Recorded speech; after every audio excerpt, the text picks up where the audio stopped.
Dr. A.T. Pearson once said, "There has never been a spiritual awakening in any country or locality that did not begin in united prayer." I'd like to talk to you today about what God has done through concerted, united, sustained prayer. Not many people realize that in the wake of the American Revolution, there was a moral slump. Drunkenness was epidemic. Out of a population of 5 million, 300,000 were confirmed drunkards. They were burying 15,000 of them each year. Profanity was of the most shocking kind.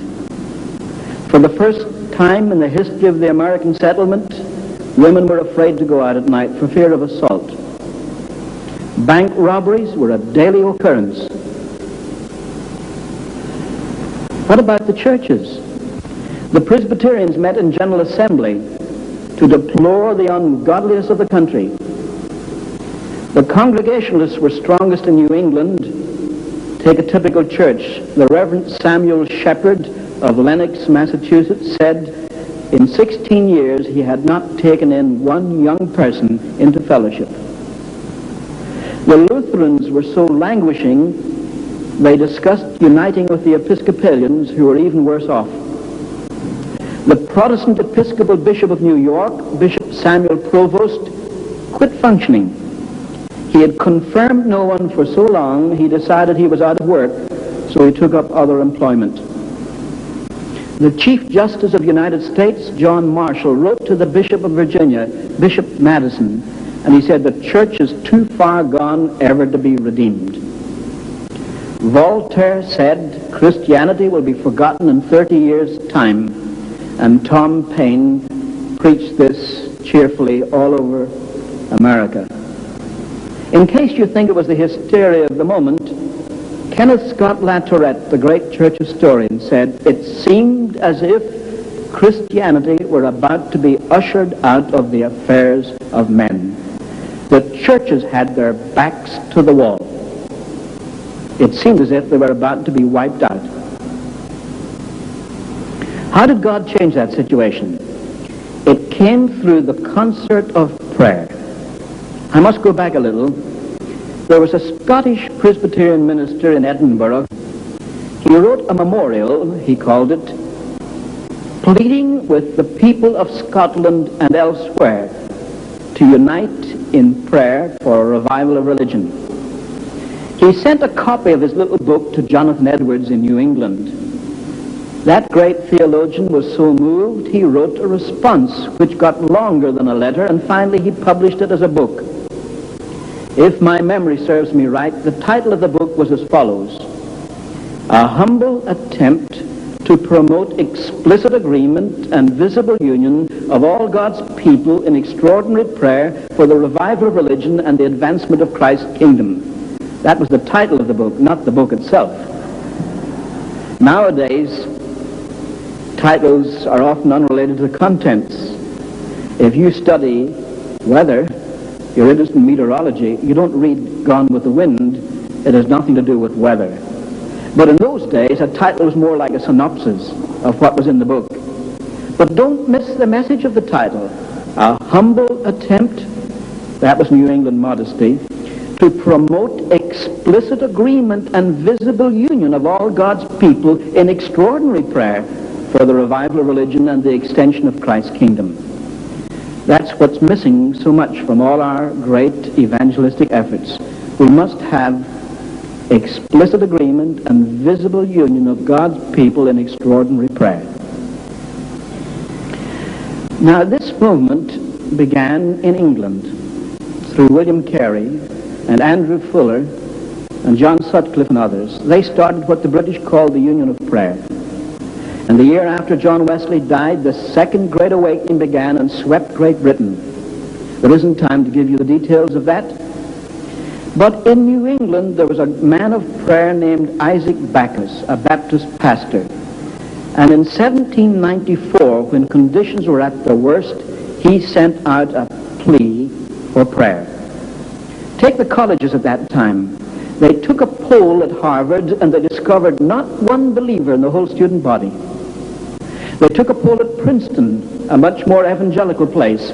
They discovered only 2 believers in the student body and only 5 that didn't belong to the filthy speech movement of that day.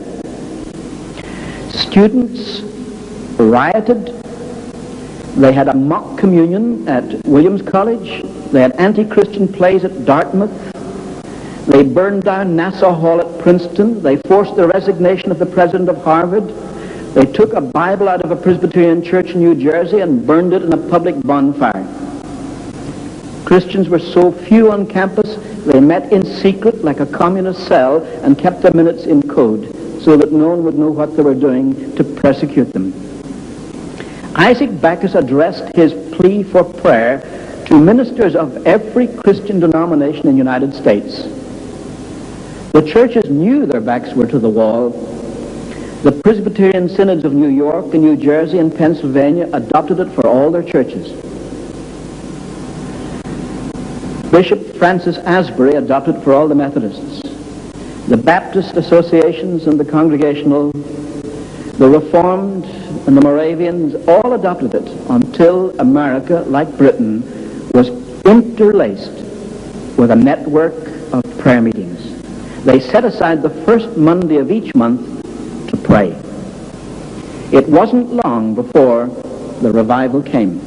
It broke out first of all in Connecticut, then it spread to Massachusetts, entirely without extravagance or outcry. Every report mentions this. However, there were some differences. When the movement reached the frontier in Kentucky, those people were really wild and irreligious. Congress discovered that in Kentucky there hadn't been more than 1 court of justice held in 5 years. Peter Cartwright, a Methodist evangelist, said when his father settled in Logan County, it was known as Rogues Harbor. If someone committed a murder in Massachusetts or a robbery in Rhode Island, all he needed to do was to get across the Alleghenies. The decent people in Kentucky formed regiments of vigilantes to fight for law and order. They fought a pitched battle with the outlaws and lost. There was a Scotch-Irish Presbyterian minister called James McGrady, whose chief claim to fame was that he was so ugly he attracted attention. Nowadays you have to be good-looking to get attention. But McGrady was so ugly that people stopped in the street and said, "What does he do?" They said, "He's a preacher." Then they reacted and said, "A man with a face like that must have something to say." McGrady settled in Logan County, pastor of 3 little churches. He said in his diary that the winter of 1799, for the most part, was weeping and mourning with the people of God. It was like Sodom and Gomorrah. But McGrady was such a man of prayer. Not only did he have the concert of prayer every Monday, first Monday of the month, but he got his people to pray for him at sunset on Saturday evening and sunrise on Sunday morning. In the summer of 1800 came the Great Kentucky Revival. 11,000 people came to a communion service. McGrady hollered loud and long, "Anyone come and help me?" So Baptists and Methodists came, and the great camp meeting revivals began and swept Kentucky and Tennessee, and then burst over North Carolina and South Carolina and swept the frontier. That was the turning point. Out of that second great awakening after the death of Wesley came the whole missionary movement, all the missionary societies. Out of it came the abolition of slavery. Out of it came popular education. I could mention so many social benefits as well as evangelistic drive. More than 600 colleges in the Middle West were founded by revivalists. Now, conditions deteriorated in the middle of the 19th century. Why? Sounds familiar. The country is seriously divided over the issue of slavery, just like the Vietnam War. Second, people are making money hand over fist. And when they do, they turn their backs upon God. But a man of prayer, Jeremiah Lanphier, started a prayer meeting in the upper room of the consistory building of the North Dutch Reformed Church in Manhattan. He advertised a prayer meeting Only 6 people out of a population of 1 million showed up. But the following week there were 14 and then 23. Then they decided to meet every day for prayer. Then they filled the Dutch Reformed Church, then the Methodist Church on John Street, then Trinity Episcopal Church at the corner of Wall Street and Broadway. By February of 1858, every church and every public building in downtown New York was filled. Horace Greeley, the famous editor, sent a reporter with horse and buggy racing around the prayer meetings to see how many men were praying. In 1 hour, he could only get to 12 meetings, but he counted 6,100 men, and then the landslide of prayer began. People began to be converted, 10,000 a week in New York City. The movement spread throughout New England. Church bells would bring people to prayer at 8 in the morning, 12 noon, 6 in the evening. The revival went up the Hudson, down the Mohawk. For example, the Baptists had so many people to baptize, they couldn't get them into their churches. They went down to the river, cut a big square hole in the ice, baptized them in the cold water, and when Baptists do that, they really are on fire. When the revival reached Chicago, a young shoe salesman went to the superintendent of the Plymouth Congregational Church and asked if he might teach Sunday school. The superintendent said, "I'm sorry, young fellow, I've got 16 teachers too many, but I'll put you on the waiting list." The young man said, "I want to do something now." Well, he said, "Start a class." "How do I start a class?" "Get some boys off the street. Don't bring them here. Take them out into the country, and after a month you can have control of them. Bring them here, they'll be your class." He took them to a beach on Lake Michigan, and he taught them Bible verses and Bible games, and then he took them to the Plymouth Congregational Church. The name of the young man was Dwight Lyman Moody, and that was the beginning of his ministry that lasted 40 years. For instance, Trinity Episcopal Church in Chicago had 121 members, 1857. 1860, 1,400. This was typical of all the churches. More than 1 million people converted to God out of a population of 30 million in 1 year. And that revival jumped the Atlantic, broke out in Northern Ireland, in Scotland, in Wales, in England, South Africa, South India. Anywhere there was an evangelical cause, there was a revival, and its effect was felt for 40 years. It began in a movement of prayer. It was sustained by a movement of prayer. Now that movement lasted a generation, but at the turn of the 20th century, there was need of awakening again. There were special prayer meetings at Moody Bible Institute, at the Keswick Convention in England, in Melbourne, in the Nilgiri Hills of India, at Wonsan in Korea. All around the world, people were praying that there might be another great awakening in the 20th century. Now, some people tell me we're in the midst of a great awakening today. I certainly believe that the tide has turned. I certainly believe that we're on the move again, but I don't think we've reached anywhere like what God has done in the past. Let me give you 2 examples. First of all, take student world. One of the leaders of the revival of 1905 was a young man called K.S. Latourette, who became the famous Professor Kenneth Scott Latourette. He said when he was at Yale in 1905, out of the student body, 25% were enrolled in prayer meetings and Bible studies. Now, I live next door to UCLA. There's a population there of 36,000. I don't believe there are 9,000 enrolled in Campus Crusade, InterVarsity, and the other evangelical groups, or in all the church groups put together. We haven't reached that yet. As far as the churches are concerned, the ministers of Atlantic City reported of a population of 50,000 in Atlantic City. There were only 50 adults left unconverted. Take Portland, Oregon. 240 department stores closed from 11 to 2 each day for prayer. Signed an agreement among themselves so that no one would cheat and stay open. Take First Baptist Church, Paducah, Kentucky. The pastor was an old man, Dr. J.J. Cheek, and he said, as he was committed to the revival, he was going to win souls to Christ. He took in 1,000 new members in 2 months and died of overwork. And the Southern Baptists said, a glorious ending to a devoted ministry. That's what was happening in the United States in 1905. But how did it begin? Well, most people have heard of the Welsh Revival, which began in 1904. It began as a movement of prayer. I knew Edwin Roberts personally. Of course, I met him 30 years later. But he was devoted to God and was a man of prayer, praying for revival in Wales. Seth Joshua, a Presbyterian evangelist, came to the Newcastle Emlyn College where Evan Roberts was studying for the ministry.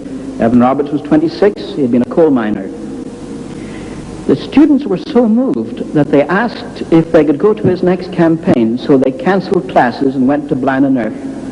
And it was there that Seth Joshua prayed, "O God, bend us." And Evan Roberts went forward and prayed with great agony, "O God, bend me."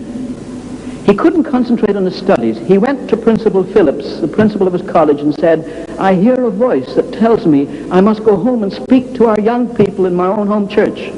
"Mr. Phillips," he said, "is that the voice of the devil or the voice of the Spirit?" And Phillips answered very wisely, "The devil never gives orders like that. You can have a week off." He went back home to Lochor and announced to the pastor, "I've come to preach." The pastor wasn't at all convinced, but he said, "How about speaking at the prayer meeting on Monday?" He didn't even let him speak to the prayer meeting. He said to the praying people, "Our young brother Evan Roberts feels he has a message for you if you care to wait." 17 people waited.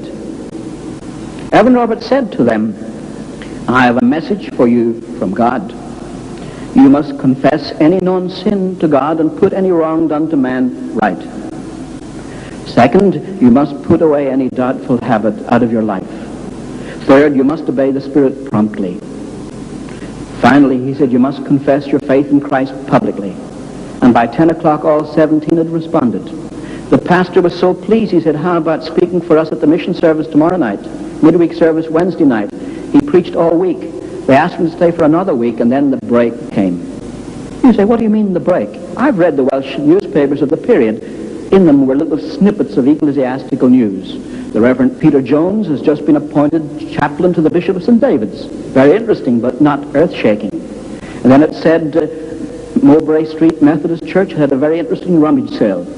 But then suddenly a headline, "Great crowds of people drawn to Lochor." And it said for some days a young man named Evan Roberts was causing great surprise.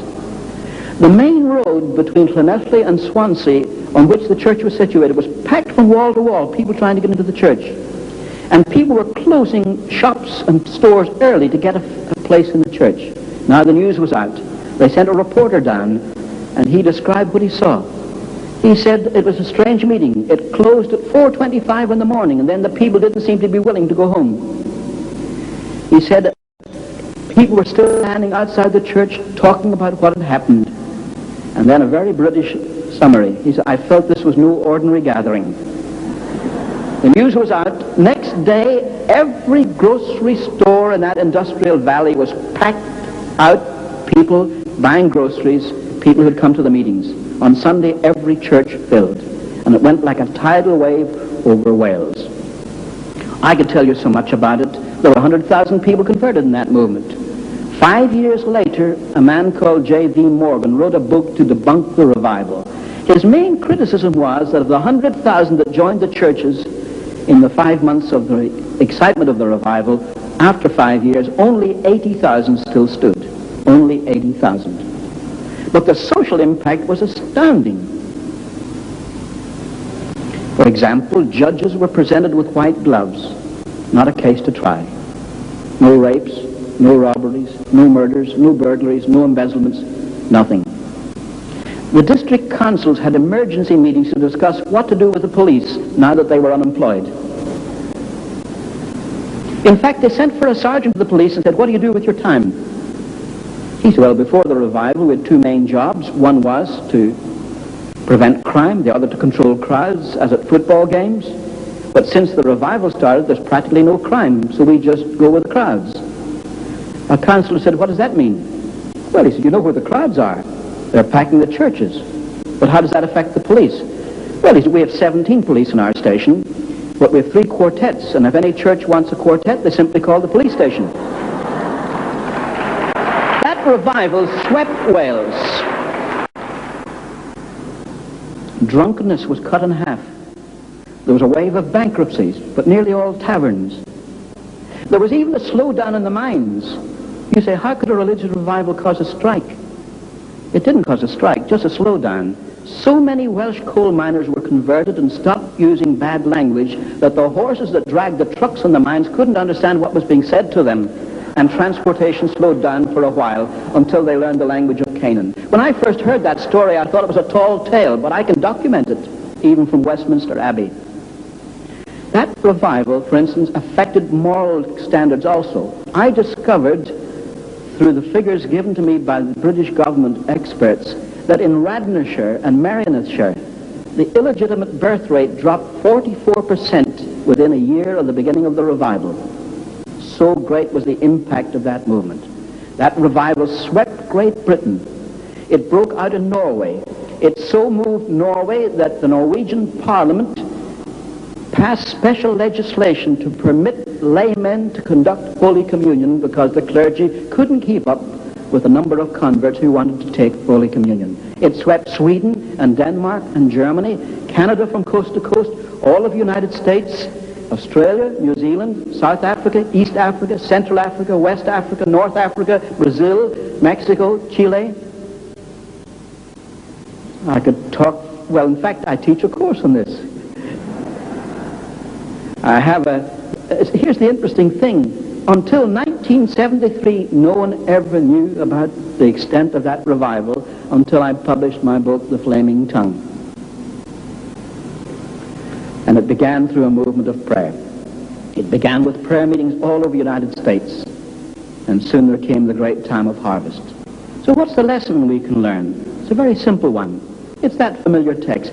If my people called by my name shall humble themselves and pray and seek my face and turn from their wicked ways, then I will hear from heaven and will forgive their sin and will heal their land. What's involved in this? God expects us to pray.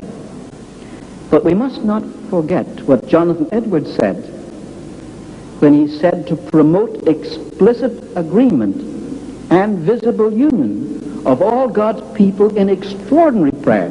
What do you mean by extraordinary prayer? When you find people getting up at 6 o'clock in the morning to pray, or having a half night of prayer till midnight, that's extraordinary prayer. When they give up their lunchtime and go and pray at a noonday prayer meeting, that's extraordinary prayer. But it must be united and concerted. It doesn't mean that a Baptist becomes any less of a Baptist, or that an Episcopalian is less loyal to the 39 Articles, or that a Presbyterian turns his back on the Westminster Confession. Not at all.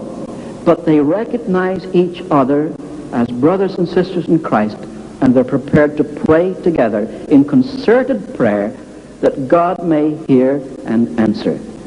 We haven't reached that stage yet.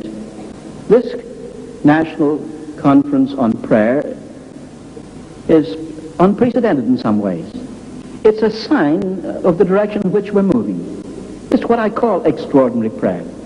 But you folk who are here, those who listen to my voice, must take it back to your churches. And when they're prepared to set aside time to pray for a spiritual awakening, that's when God is going to answer.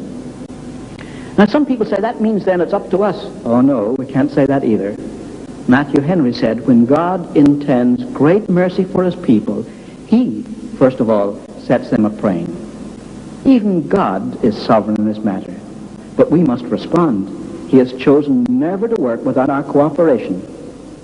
So whether your interpretation of revival is Calvinistic or Arminian, it's a very simple thing. You must pray. Then God will work. May God help us so to pray. Amen.